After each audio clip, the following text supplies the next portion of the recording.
اعلیٰ حضرت عظیم برکت مجدد دین و ملت شاہ احمد رضا فاضل بریلوی رحمہ اللہ تعالی متعن اللہ تعالی بے وجودہ وذکر اللہ تعالی بالخیر.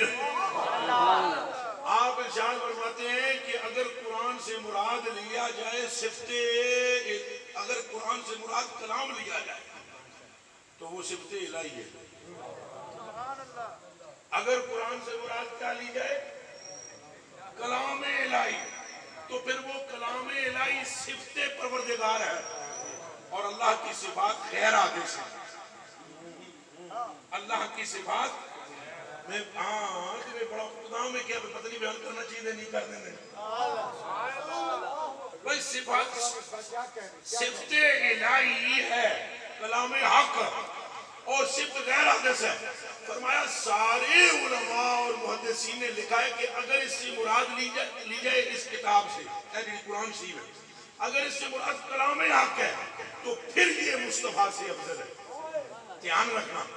لیکن اگر اس سے مراد یہ کتاب لی جائے اور یہ کاغذ لیا جائے اور یہ سیاہی لی جائے تو یہ حادث ہے اور مخلوق ہے اور مصطفیٰ افضل مخلوق ہے تو یہ کتاب سے مصطفیٰ افضل ہے.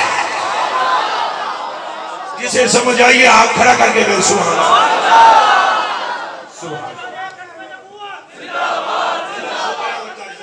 اس کا محبت اس کا محبت اس کا محبت آغازدار ختم نبوت. اب یہ مسئلہ تھا مشکل.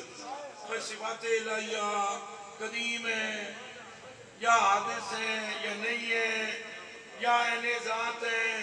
اے ہلکے پھلکے پڑے ہوئے مولوی نہیں سمجھ آندا. چنگا منجی مولانا ہو انہوں سمجھ آئے گی کہ صفات الہیہ این ذات ہے یا غیر ذات ہے. این ذات ہے تو کیوں ہے کس بنا پر ہے.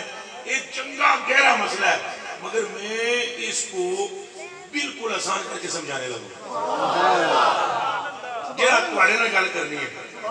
اللہ فرماتا ہے جو قرآن شریف ہے اللہ فرماتا ہے وَنُنَزِّلُ مِنَ الْقُرْآنِ مَا هُوَ شِفَاءٌ وَرَحْمَةٌ لِّلْمُؤْمِنِينَ وَلَا يَزِيدُ الظَّالِمِينَ إِلَّا خَسَارًا. ایک قرآن رحمت مومنین کے لیے، ایک قرآن رحمت بولے ذرا کس کے لیے؟ مومنین کے لیے. پھر بولو مومنین کے لیے. اچھا کسی کافر کے لیے رحمت ہے یہ؟ نہیں. کسی کافر کے لیے رحمت نہیں. شیطان واسطے رحمت نہیں. اس کی رحمت مومنین کے ساتھ مشروط ہے ایمان کے ساتھ. ایمان ہوگا تو رحمت ہے، ایمان نہیں رحمت نہیں. ظالموں کے لیے یہ کچھ نہیں مگر خسارہ. خسارہ. آؤ جمال مصطفیٰ اور محبوب کی شان سنو. فرمایا وَمَا أَرْسَلْنَاكَ إِلَّا رَحْمَةً لِّلْعَالَمِينَ. یہاں للمومنین ہے وہاں للعالمین ہے. عالمین میں جو ہے ہر ایک آمنہ کے لال سے رحمت پا رہا ہے. سبحان اللہ. کیا کہنا